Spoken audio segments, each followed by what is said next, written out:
They laughed at your struggle. Now regret follows. They laughed while you were bleeding in silence. They smiled when you fell. They watched you drown and called it weakness. They thought this was the end of your story, but listen to me now.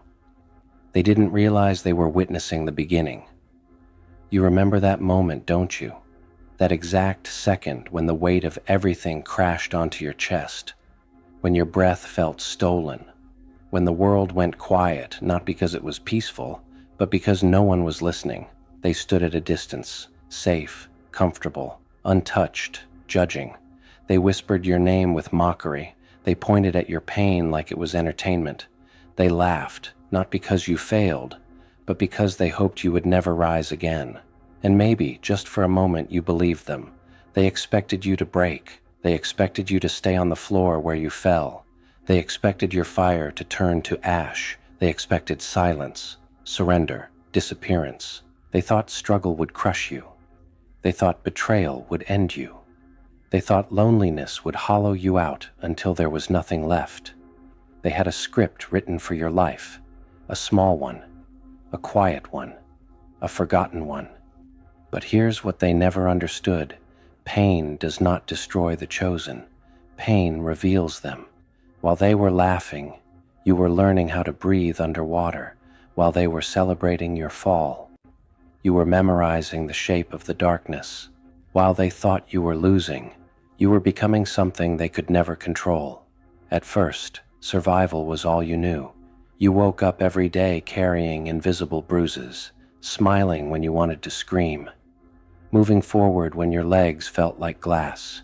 You questioned yourself in the quiet moments, late nights, early mornings, those hours when the world sleeps and your thoughts grow louder. Was it my fault? Am I really weak? Do they see something in me that I don't? And some nights, you almost gave up, not loudly, not dramatically, but softly, silently, the most dangerous kind. Yet even then, something inside you refused to die, a spark, a whisper, a quiet voice that said, "Not yet." So you adapted. You stopped begging for understanding. You stopped explaining your pain to people who enjoyed watching you bleed. You learned to sit with discomfort, to walk alone, to let the tears fall without announcing them to the world. You made peace with the darkness, not as an enemy, but as a teacher. Because in that darkness, you found clarity. You realized something powerful. They never laughed because you were weak. They laughed because your struggle made them uncomfortable, because your endurance exposed their emptiness, because your suffering reminded them of their own unhealed wounds. You weren't breaking, you were shedding, and slowly, pain turned into discipline, loneliness turned into focus, betrayal turned into wisdom. You stopped chasing approval, stopped craving validation, stopped asking for permission to exist loudly. You built strength where no one could see it, in the gym of your mind, in the silence of your heart, in the battles you fought when no one was watching. You became fluent in resilience. Every scar became a sentence in your story, every failure a chapter, every tear a lesson, and the fire they tried to extinguish, it learned how to burn without smoke. Then something shifted. They noticed the silence. You weren't reacting anymore. You weren't defending yourself. You weren't explaining. You were moving differently, standing differently, speaking with fewer words, but more weight, and that confused them, because people who expect you to stay broken never know how to react when you don't. They felt it first as discomfort, then as unease, then as fear. Why aren't you angry? Why aren't you bitter? Why aren't you begging? Did they really think you would stay shattered forever? They began to watch you again, but this time, without laughter. They saw confidence where there used to be doubt, calm where there used to be chaos, purpose where there used to be pain. And suddenly, your existence became a mirror they didn't want to look into. Your growth exposed their stagnation. Your discipline highlighted their excuses. Your peace revealed their inner storms. You didn't say a word. You didn't need to. Your silence spoke louder than any argument ever could. This is where the real transformation begins. because strength is not loud, power does not announce itself, and mastery doesn't seek revenge. You stop trying to prove them wrong. Instead, you focused on becoming undeniable. You built habits instead of fantasies, consistency instead of motivation, depth instead of attention.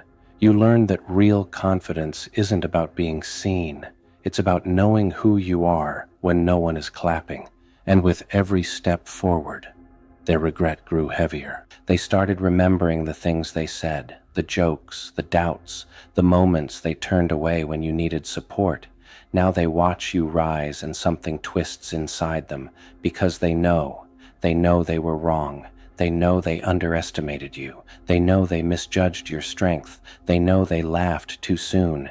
And that realization, it eats at them.